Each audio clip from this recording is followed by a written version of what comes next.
Lalong-lalo na sa aking mga kaibigan na nag-organize ng party na to. Alam ko naman na may mga pa-surprise sila pero hindi ko in-expect yung iba na like yung si Kit and Sean na dumating pala dito. Kausap ko lang kanina. Sabi, may penging pera.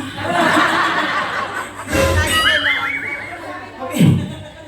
So, siyempre, special mention natin kay BP Annie, kay Bimar, kay Grace, kay Ate Nida, kay Sis Jean, kay LJ, at syempre sa aking Mr. at sa inyo lahat na naririto. And of course, my Ospinter team and lahat ng mga kasama natin dito. And actually, hindi naman talaga ako sanay na may nag-o-organize sa akin. Ako lagi, ang gusto ko, ako yung nag-o-organize at ako yung gusto ko na nagsiserve. Kaya nung sinasabi nila, sabi nila, diyan ka lang, tahimik ka lang dyan. Kami nang bahala. Mapalagay kasi hindi talaga ako sanay. Kailangan may ginagawa ako.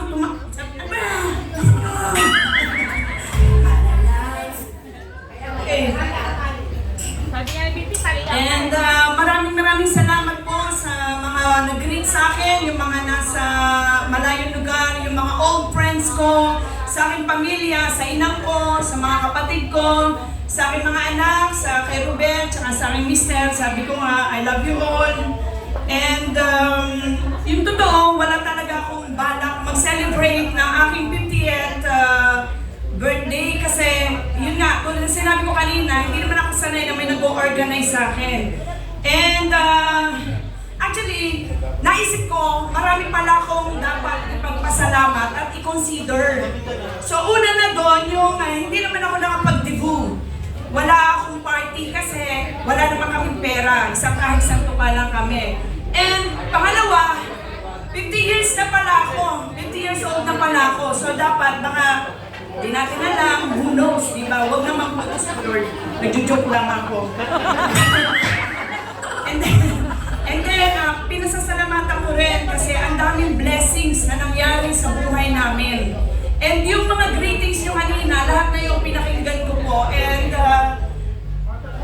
feeling ko totoo naman. Oo, totoo. And yung cute ang pinakatotoo.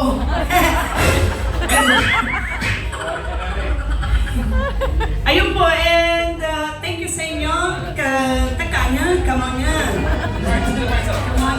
Come on you.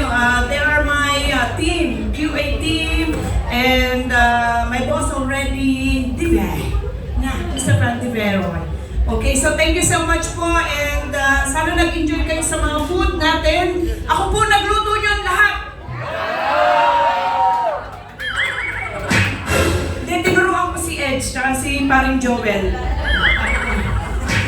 Ayun, thank you po. B, I love you. Actually, kabit ko po. Thank you po. Thank you all. Thank you so much. Alright, so at this point, sasayo pa daw muna siya ng hawak. Hawak mo, glasses mo ate. Okay, at this point, our celebrant is going to